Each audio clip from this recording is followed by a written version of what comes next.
Headphones, mic check. What's up? What's up? Can you hear me all right? Can you hear Matt? Yes.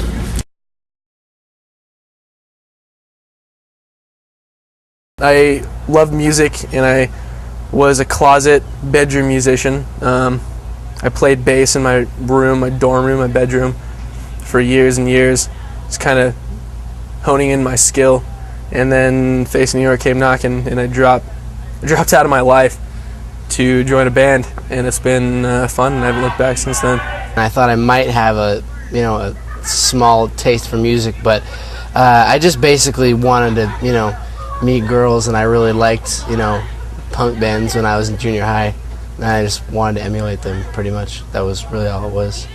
I started playing drums when I was 12 years old. I was forced into it by my friend who told me that I was going to play drums for his band, even though I'd never held a drumstick in my life. So I had my parents buy me a Percussion Plus drum set from a pawn shop. And that's where it started. The first song I learned was Enter Sandman by Metallica. You can't maintain a relationship with a member of the opposite sex. Relationships are always stressed, and friendships are stressed, and it's difficult to maintain good ties with your family and your close friends. You have no maintenance of what most people live and get by on and enjoy, that basic social life and that basic, sort of circle of friends or whatever. You just have your bandmates and maybe a couple more on the side, and fans, people that you consider close to you, but they're not really. It's quite a different thing. We're in the band, we're promoting the band, we're writing music, making a record, or 3, or touring, all that kind of stuff. And then we have to actually make enough money to live, buy food and buy shoes. We all love shoes, right? It's a pretty crappy way to live, if you think about it. Having 2 jobs, sleeping on couches. We have a van, we have sleeping bags, and they have jobs, but the bills that we have just to make music and to tour are so overwhelming that those of us who don't have a home with our parents to live in don't have anywhere to live, basically. You could call that a con of being in our band. Yeah, I have one. It's always good to have them, and I do sort of have one for far down the line, but I, at this point, don't really have a desire to take any focus off of what I'm doing. I just want to continue full throttle, because if you don't do it, when you're 21, 22, 23, if you don't do it now, then you're not going to do it. Like, once you graduate and you get that good job that pays well and you get a nice apartment, it's so comfortable and it's so hard to leave and to be into eating peanut butter and jelly 7 days a week and sleeping on hardwood floors and just roughing it. It's like that's how we live, and I know that if I had gotten used to living comfortably, it would be a lot harder to do what we do now and to even enjoy it or tolerate it. I like to think that I'm not going to need the plan B, but most of my plan B consists of following through with my education and just pursuing other interests. So I plan to do that regardless of the band's success. It's more about rounding out my own development. When I was in school, I was just going through the motions. I feel like if I went back now, I'd actually care and have genuine interest. So I think I'd take more away from it. Yeah. I mean, being on the road, we've learned different things about life, and we've got a lot of great experiences. So our horizons have been broadened. I'd like to think that if 2 years from now we're not in a better living situation and we're not making money doing this, that we would move on to bigger and better things. Yeah. You can only if we're spinning our live wheels off of peanut butter and jelly and driving in a van for 15 hours every day for so long. Yeah. It kind of just came upon me. I decided to start playing music, really just on a whim when I was in junior high, and then just slowly was developing, and I wanted to write better songs as I probably started listening to better music and becoming more and more inspired by a lot of the great musicians, of times before, in the late 60s, early 70s, like a lot of bands like, for example, the Beatles or maybe Steely Dan or Stevie Wonder, like listening to records and just thinking like more and more that I wanted to make a record that sounded like that and a record that had that sort of impact. And I realized that, the only way to go about that is to expand what I was doing from a business perspective and musically, and that's what engulfs so much time. It's trying to be the best. It's pretty hard. Well, right now we're just trying to build a solid fan base on the West Coast.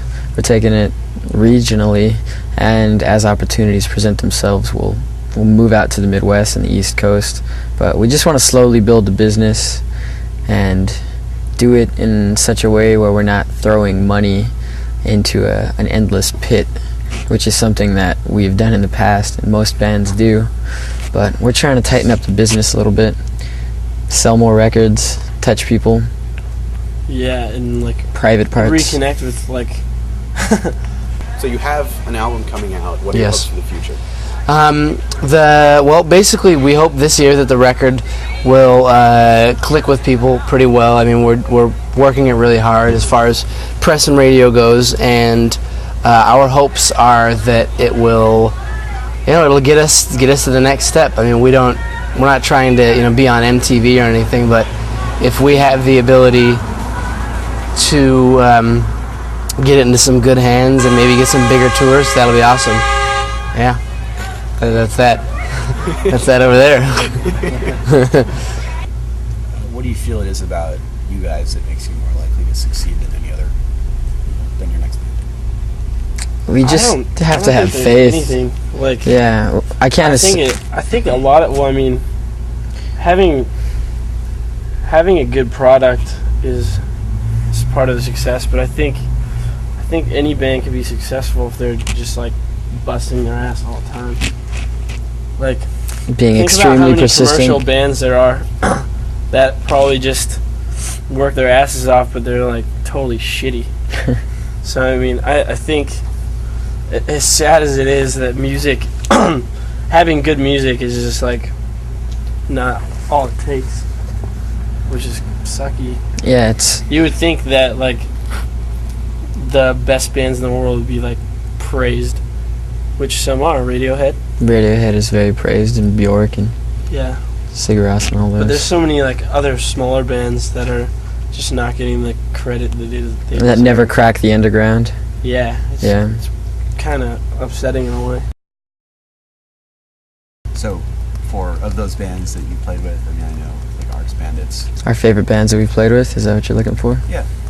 Arch Bandits, man. I think it's a pretty good thing if you can play with a band and they just make you feel stupid. Yeah, those guys sit us down. I mean, let's talk about like complete humble. Yeah, they definitely make sure that we remain humble. Humility is intact when we play with them. We got to play with this band in Canada called All-State Champion. It's a very good band. They're actually label mates of ours now. Very heavy, melodic, strong band. They're all buff. We played with this band in 6'8". They are. They're actually their drummers are freaking half monster. trees. We've also played with a band called Rose Hill Drive from Denver. That's amazing. They're kind of like modern Led Zeppelin, wailing dudes. They go nuts. Really good songs. The guitar player is super young. He's creamy guitar player. So good. He's got amazing style. We played with this guy named Gavin Castleton, who's a very good musician. He plays with a band called Groovus Malt, which is like one of those bands that you mentioned that bubbles underneath in the underground, but probably will never see the light of day.